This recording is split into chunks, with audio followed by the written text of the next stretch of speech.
আসসালামু আলাইকুম প্রিয় শিক্ষার্থী, সবাই ভালো আছেন নিশ্চয়ই। প্রতিদিনকার মতো আজকে নিয়মিত আয়োজনে রয়েছি। আমি মোহাম্মদ শাকিল হোসেন, সহকারী শিক্ষক, শ্রীফলতলা পাইলট মাধ্যমিক বিদ্যালয়, রামপাল, বাগেরহাট থেকে। আজকের আমাদের আলোচনার বিষয়বস্তু রয়েছে হায়ার ম্যাথ বা উচ্চতর গণিত, যেটা হচ্ছে নবম দশম শ্রেণীর। পেজ নাম্বার 150 থেকে আমরা আলোচনা করছি। পেজ নাম্বার 150 থেকে। তবে তার আগে আমরা পেজ নাম্বার 149 থেকে কিছু কথা বলে নিতে চাই। তো যাদের কাছে এই মাধ্যমিক উচ্চতর গণিত রয়েছে তারা প্লিজ বইটা খোলো। পেজ নাম্বার 149-এ দেখো কিছু কথা বলা হচ্ছে। কোন পরিমাপের একক? কোন পরিমাপের একক? এই যে দেখো, আমি এখান থেকে আলোচনা করছি। ওকে, তাহলে কোন পরিমাপের একক কি বলা হচ্ছে? কোন কোণের পরিমাণ নির্ণয়ের সাধারণত দুই প্রকার পদ্ধতি ব্যবহার করা হয়। আমরা বিগত ক্লাসগুলোতে শুধুমাত্র ডিগ্রি নিয়ে আলোচনা করেছি, তো রাইট। আজকে আমরা ডিফারেন্ট কিছু জিনিস শিখবো। তো দেখো কি বলা হচ্ছে, কোন কোণের পরিমাণ নির্ণয় সাধারণত দুই প্রকার পদ্ধতি ব্যবহার করা হয়। প্রথমত হচ্ছে ষাটমূলক পদ্ধতি, এবং দ্বিতীয়ত বলা হচ্ছে বৃত্তীয় পদ্ধতি। তাহলে কোন পরিমাপের পদ্ধতি কতগুলো? দুটো। একটা হচ্ছে ষাটমূলক পদ্ধতি আর একটা হচ্ছে বৃত্তীয় পদ্ধতি। দেখো ষাটমূলক পদ্ধতিতে কি বলা হচ্ছে? ষাটমূলক পদ্ধতিতে সমকোণকে ষাটমূলক পদ্ধতিতে সমকোণকে কোন পরিমাপের একক ধরা হয়। তার মানে ষাটমূলক পদ্ধতিতে কি করা হচ্ছে? সমকোণকে কোন পরিমাপের একক ধরা হচ্ছে। এই পদ্ধতিতে এক সমকোণকে সমান 90 ভাগে বিভক্ত করে প্রতি ভাগকে 1 ডিগ্রি হিসেবে বিবেচনা করা হয়। ঠিক আছে, তার মানে ষাটমূলক পদ্ধতিতে কি হচ্ছে? সমকোণকে একক হিসেবে বিবেচনা করা হচ্ছে এবং এই সমকোণকে সমান 90 ভাগে বিভক্ত করে প্রত্যেক ভাগের মানকে আমরা 1 ডিগ্রি হিসেবে বিবেচনা করি।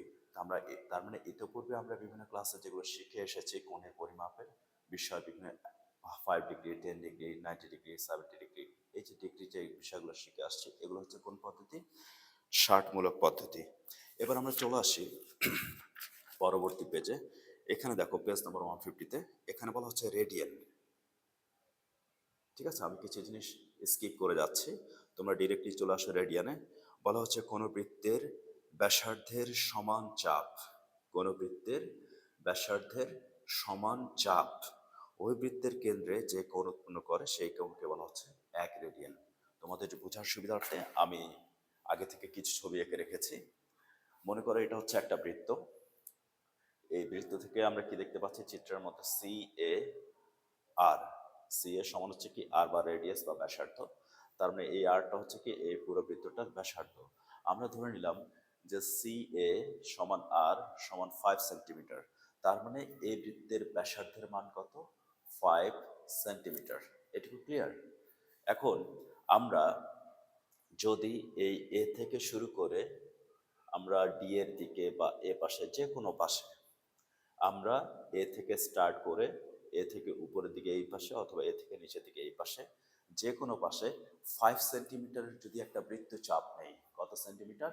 5 সেন্টিমিটারের। তাহলে আমরা ধরে নিলাম যে এ থেকে ডি পর্যন্ত এই বৃত্তচাপ, এখান থেকে এই অংশটুকু, এই বৃত্তচাপের মান হচ্ছে কত? 5 সেন্টিমিটার।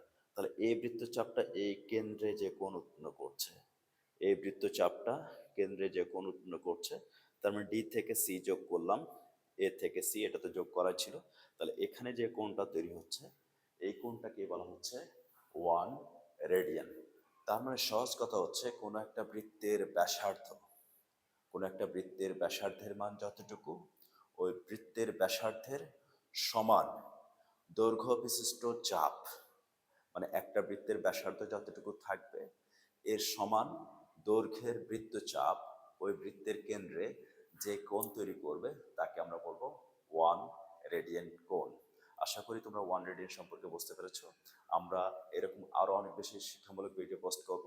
তোমাদের যদি এই ভিডিওগুলো ভালো লেগে থাকে তাহলে অবশ্যই আমাদের চ্যানেলগুলো লাইক এবং সাবস্ক্রাইব করবে। আজ এই পর্যন্ত, তোমাদের সবার কাছ থেকে বিদায় নিচ্ছি।